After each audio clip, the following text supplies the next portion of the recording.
നമുക്ക് അത്യാവശ്യത്തിന് ഒരു മൂവ് തന്നു കേട്ടോ. പക്ഷെ കറക്റ്റ് നമ്മുടെ റെസിസ്റ്റൻസ് ലൈനിൽ വന്ന്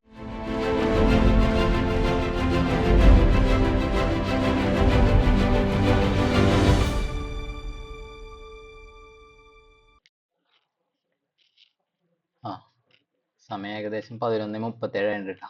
വെള്ളിയാഴ്ചയാണ്. അപ്പോൾ നമ്മൾ ഓൾറെഡി 2 എൻട്രി മിസ്സായി നമ്മളുടെ. പക്ഷെ അതിനുശേഷം വീണ്ടും വെയിറ്റ് ചെയ്തിരുന്നിട്ടാണ് നമ്മൾ ഏകദേശം മൂന്നാമത്തെ എൻട്രി നമുക്ക് വന്നപ്പോൾ നമ്മൾ അതിൽ എൻട്രി എടുത്തത്.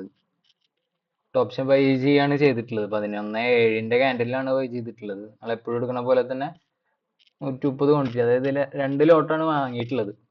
ആദ്യത്തെ നമ്മുടെ എൻട്രി മിസ്സായത് സെയിം ആ ഒരു റീജിയൻ, അതായത് ഇപ്പൊ ഞാൻ കാണിക്കുന്നതിന്റെ മുന്നത്തെ, നമ്മളിപ്പോ എവിടെയാണ് എൻട്രി എടുത്തത് അതിന്റെ മുന്നത്തെ ഏരിയ എന്നാണ് അവിടുന്ന്. പക്ഷെ അവിടുന്ന് നല്ലൊരു ബുള്ളിഷ് മൂവ് കിട്ടിയില്ല. പെട്ടെന്ന് ഭയങ്കരമായിട്ട് മാർക്കറ്റ് ഫോളോ ചെയ്തു താഴത്തേക്ക്. അതേപോലെ തിരിച്ച് റിവേഴ്സിന് കയറുകയും ചെയ്തു.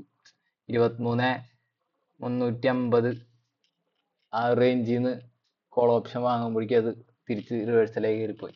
പക്ഷെ വീണ്ടും നമ്മൾ വെയിറ്റ് ചെയ്തിരുന്നു. ഇങ്ങനത്തെ സമയങ്ങളിലാണ് നമ്മൾ എപ്പോഴും മാർക്കറ്റിൽ ഇരിക്കുന്ന സമയത്ത് ചില ദിവസങ്ങളൊക്കെ നമ്മൾ ചാടി കയറിയിട്ടൊക്കെ എൻട്രി എടുക്കും, ലോസ് ആവാറൊക്കെ ഉണ്ട്. പക്ഷെ പലപ്പോഴും നമുക്ക് പഠിക്കാൻ പറ്റും. അതായത് വെയിറ്റ് ചെയ്തിരുന്ന വീണ്ടും നമുക്ക് വേണ്ട ഓപ്പർച്യൂണിറ്റി നമ്മുടെ അടുത്തേക്ക് വരുന്നുള്ള രീതിയിൽ ആ ഒരു എൻട്രിയാണ് ഇപ്പോൾ എടുത്തത്. അതായത് ആദ്യം എടുക്കേണ്ട ഒരു ഏരിയയിൽ നിന്ന് മൂവ് ചെയ്തിട്ട് വീണ്ടും ഓപ്പോസിറ്റ് സൈഡിലേക്ക് ഒരു എൻട്രി തന്നിട്ട് മൂന്നാമത്തെ എൻട്രി സെയിം പ്ലേസിൽ വന്നു. അപ്പൊ അവിടെ നിന്നാണ് എൻട്രി എടുത്തത്. പക്ഷെ ഓവറോൾ ഇന്നത്തെ മാർക്കറ്റ് കുറച്ച് കൺഫ്യൂസിങ് ആയിരുന്നു. കാരണം ചെറിയൊരു ഗ്യാപ്പ് അപ്പിൽ ഓപ്പൺ ചെയ്തിട്ട് നിഫ്റ്റി ആണെങ്കിലും ബാങ്ക് നിഫ്റ്റി ആണെങ്കിലും കഴിഞ്ഞ 2 ദിവസമായിട്ട് നമുക്ക് ലോസ് ആയിരുന്നു അടുപ്പിച്ചിട്ട്. ആ ലോസ് കഴിഞ്ഞതിന് ശേഷം ഇന്നത്തെ ദിവസം ഗ്യാപ്പ് അപ്പിൽ ഓപ്പൺ ചെയ്ത് ഫസ്റ്റ് ഇൻഡിസിഷൻ ക്യാൻഡിൽ വന്നു. പക്ഷെ അതിന് ശേഷം നമ്മൾ സപ്പോർട്ടിൽ തട്ടിയിട്ടാണ് നിൽക്കുന്നത്. അതിന് ശേഷം വന്ന ക്യാൻഡിൽസ് ഒന്നും അത്ര ഒരു കൺഫർമേഷൻ തന്നിട്ടുണ്ടായിരുന്നില്ല. അതിന് ശേഷം ക്രിയേറ്റ് ചെയ്ത് ഏകദേശം കറക്റ്റ് ടൈം പറയാ മാർക്കറ്റ് ആദ്യത്തെ കുറച്ച് ഇൻഡിസിഷൻ ക്യാൻഡിൽസും അതേപോലെ ആ സൈഡ് വേസ് സ്ട്രക്ചറിന് ശേഷം വന്ന ഒരു അപ്സൈഡ് മൂവ് ഉണ്ടായിരുന്നു നമുക്ക്. ഏകദേശം 10:06 10:09 ക്യാൻഡിൽ, ആ ഒരു 9 ക്യാൻഡിലിന്റെ ടോപ്പിൽ എൻട്രി എടുക്കാനുള്ള രീതിയിൽ. കാരണം അവിടുന്ന് താഴത്തേക്ക് എന്നുള്ള വ്യൂവിൽ തന്നെയാണ് ഇരുന്നിരുന്നത്. നമ്മൾ എൻട്രി ലിമിറ്റ് ഇട്ട് വരുമ്പോഴേക്കും നല്ല മൂവ് തന്നിരുന്നു.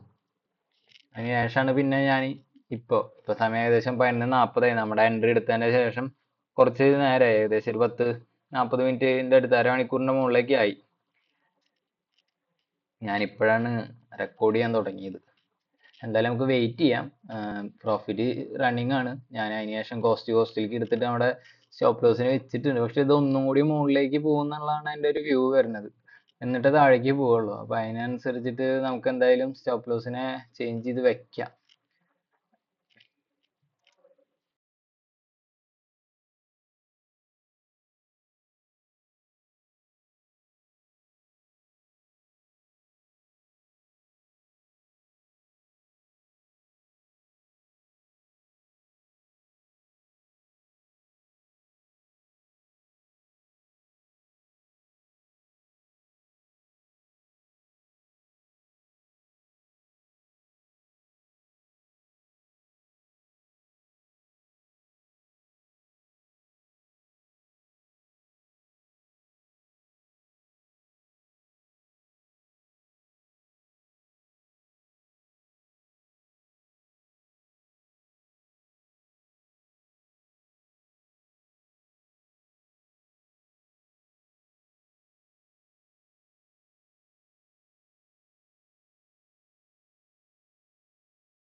എൻ്റെ വ്യൂ ഏകദേശം ഇവിടെ തന്നെയായിരുന്നു, ഈ റേഞ്ചിലേക്ക് എത്തും എന്നുള്ളത്. പക്ഷെ അതിനനുസരിച്ചിട്ട് പ്രീമിയത്തില് അത്യാവശ്യത്തിന് താഴത്തേക്കുള്ള ഒരു ഫോള് വന്നു.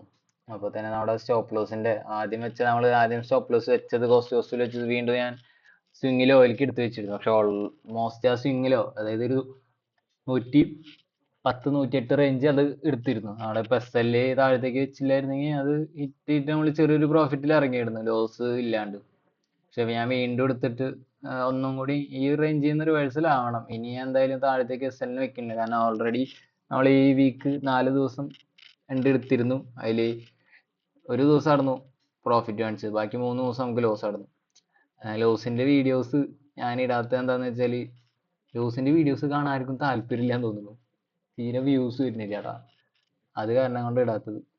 ഇപ്പോ കഴിഞ്ഞ ഇതിലുണ്ടായിരുന്ന പ്രോഫിറ്റ് ഉണ്ടാക്കിയതിന്റെ വീഡിയോ കാണാൻ ആൾക്കാരുണ്ട്. പക്ഷെ അതിന്റെ മുന്നേ നിങ്ങളെ എന്നെ നോക്കിയാൽ നിങ്ങൾക്ക് മനസ്സിലാവും, നമ്മുടെ ചാനലിൽ ലോസിന്റെ വ്യൂസ് കാണാൻ ആർക്കും താല്പര്യമില്ലെന്നാണ്. ഏറ്റവും കൂടുതൽ നമ്മൾ കണ്ടുപിടിക്കേണ്ടത്, ഞാനത് ട്രേഡ് എടുത്ത് തുടങ്ങിയ സമയത്ത് ഞാൻ ഏറ്റവും കൂടുതൽ കണ്ടുപിടിച്ചിരുന്നത് ലോസ് ഉണ്ടാക്കിയ വീഡിയോസാണ്. കാരണം അതിൽ നിന്നാണ് നമുക്ക് കൂടുതൽ പഠിക്കാൻ പറ്റും പ്രോഫിറ്റ് ഉണ്ടാക്കിയതിനേക്കാളും. ഞാനും കുറെ യൂട്യൂബേഴ്സിന്റെ വീഡിയോസ് ഒക്കെ കണ്ടിട്ട് തന്നെയാണ് നമ്മൾ വന്നത്.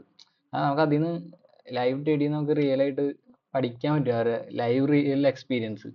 മറ്റേ നമ്മൾ വന്നിട്ട് പറയണ പോലെയല്ലല്ലോ ലൈവ് മാർക്കറ്റിൽ എന്തൊക്കെയാ നമുക്ക് കാണാൻ പറ്റുക എന്നുള്ളത്. പക്ഷെ അത് ഇവിടെ ആർക്കും കാണണ്ടെന്ന് തോന്നുന്നു. അത് കാരണം ഭയങ്കര വ്യൂസ് കുറവാണ് നമുക്ക്. അത് കാരണം കൊണ്ട് പിന്നെ എനിക്ക് ഇടാനും തോന്നിയില്ല ലോസ് ആയത്. പക്ഷെ ഓവറോൾ നമ്മൾ ഒരു കോസ്റ്റിലാണ്. ഇന്നത്തെ ഒരു ദിവസം പ്രോഫിറ്റിൽ ഇറങ്ങാൻ പറ്റിയ നമ്മൾ ഈ വീക്കിൽ പ്രോഫിറ്റ് ആകും എന്തായാലും. നമുക്ക് എന്തായാലും നോക്കി നോക്കാം. ഇവിടുന്ന് നമ്മുടെ റെസിസ്റ്റൻസ് ഇതുവരെ ബ്രേക്ക് ചെയ്തിട്ടില്ല കേട്ടോ, 23,450 റേഞ്ചിൽ വരുന്നത്. എന്തായാലും നമ്മൾ പ്രതീക്ഷിച്ച പോലെ അവിടെ നിന്ന് ഒരു മൂവ് കിട്ടിയിട്ടാ, നമ്മുടെ സ്റ്റോപ്പ് ലോസിന്റെ അടുത്ത്, അതായത് കോസ്റ്റിന്റെ അടുത്തേക്ക് വരാണ്ട് തന്നെ അപ് സൈഡിലേക്ക് വീണ്ടും അവിടെ നിന്ന് ഒരു മൂവ് വന്നിട്ടുണ്ട്. നമുക്ക് എന്തായാലും വെയിറ്റ് ചെയ്ത് നോക്കാം. ഇപ്പൊ ഓവറോൾ മുകൾ ഭാഗം നല്ലപോലെ റെസിസ്റ്റൻസ് ആയിട്ട് ആക്ട് ചെയ്യുന്നുണ്ട്. അതേപോലെ താഴ്ഭാഗത്ത് CPR പ്ലസ് ഇന്ന് റിവേഴ്സിൽ വന്ന ഒരു ഏരിയ, അതായത് 23,350 360 റേഞ്ച്. അപ്പൊ അവിടെ ഒരു സപ്പോർട്ടായിട്ട് ആക്ട് ചെയ്യാനുള്ള ചാൻസ് ഉണ്ട്. കാരണം കഴിഞ്ഞ 2-3 ദിവസങ്ങളിലൊക്കെ ആയിട്ട് അത്യാവശ്യത്തിന് മാർക്കറ്റ് അങ്ങോട്ടും ഇങ്ങോട്ടൊക്കെ നല്ല തരത്തിൽ മൂവ് ചെയ്തിട്ടുണ്ട്. അപ്പൊ അതുകൊണ്ട് തന്നെ ഇന്ന് ഉണ്ടാവണ ഇനി ഉണ്ടാക്കിയ പ്രോഫിറ്റ് എന്തായാലും നമുക്ക്, എൻ്റെ ഒരു വ്യൂ കറക്റ്റ് ആണെങ്കിൽ ഇപ്പൊ നമ്മളിപ്പോ വെച്ചിട്ടുള്ള 171 റേഞ്ചിലേക്കൊക്കെ പോകാനുള്ള ചാൻസ് ഉണ്ട്. പക്ഷെ എത്ര നേരം കൊണ്ട് ആണെന്നുള്ളത് അറിയില്ല. ഇനിയിപ്പോ ഒരു നല്ലൊരു പ്രോഫിറ്റ് കാണിച്ചു വെച്ചെങ്കിൽ ഞാൻ എന്തായാലും അവിടെ എക്സിറ്റ് ചെയ്യാൻ നോക്കും. കാരണം നമ്മൾ ഓവറോൾ ഈ വീക്ക് കോസ്റ്റിൽ നിൽക്കണം, നോ പ്രോഫിറ്റ് നോ ലോസ് എന്നുള്ള രീതിയിൽ.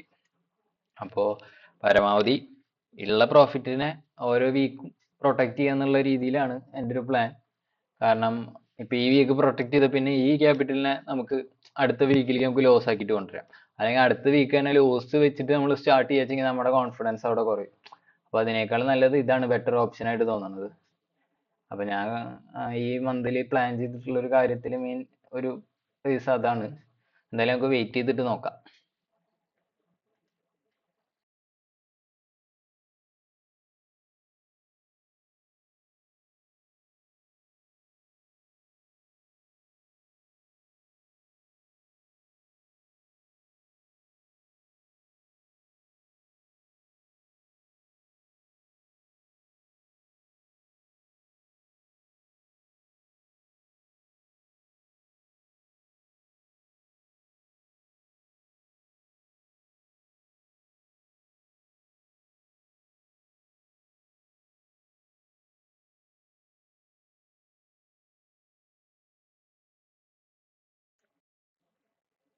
നമുക്ക് അത്യാവശ്യത്തിന് ഒരു മൂവ് തന്നു കേട്ടോ. പക്ഷെ കറക്റ്റ് നമ്മുടെ റെസിസ്റ്റൻസ് ലൈനിൽ വന്നിട്ട് ടച്ച് ആയി, സോറി സപ്പോർട്ട് ലൈനിൽ വന്നിട്ട്. ഇനിയിപ്പോ മൊമെന്റ് എന്തോരം കിട്ടും എന്നുള്ളത് വലിയ ഐഡിയ ഇല്ല. ഞാൻ എന്തായാലും കോസ്റ്റിൽ ഉണ്ടായിരുന്നത് ഒരു 3K പ്രോഫിറ്റിന്റെ അടുത്തേക്ക് വെച്ചിരുന്നു. നമുക്ക് എന്തായാലും അതിനെ ഒന്നും കൂടി മുകളിലേക്ക് കയറ്റി വെച്ച് കൊടുക്കാം. അപ്സൈഡ് ഹിറ്റ് വെച്ചിങ് ഒരു 151 റേഞ്ച്, അല്ലെങ്കിൽ താഴെ 118 ഇപ്പൊ ഇരിക്കണത്. പക്ഷെ ഒന്നും കൂടി അത് മുകളിലേക്ക് കയറ്റി കൊടുത്തിട്ട് നമുക്ക് അതിനെ ഒന്ന് ഓക്കെ ആക്കാം. ഇനി ഈ കൂടുതൽ ലോസിലേക്ക് അല്ലെങ്കിൽ പ്രോഫിറ്റ് കുറയരുത് എന്നുള്ള രീതിയിൽ എന്തായാലും വെച്ചിട്ടുണ്ട് കയറ്റിട്ട്. ഓക്കെ, ഹിറ്റ് ആയിട്ടാ നമ്മൾ അത്യാവശ്യത്തിന് 40 പോയിന്റ്സ് എബോവ് പ്രോഫിറ്റിൽ ഇറങ്ങിയിട്ടുണ്ട്.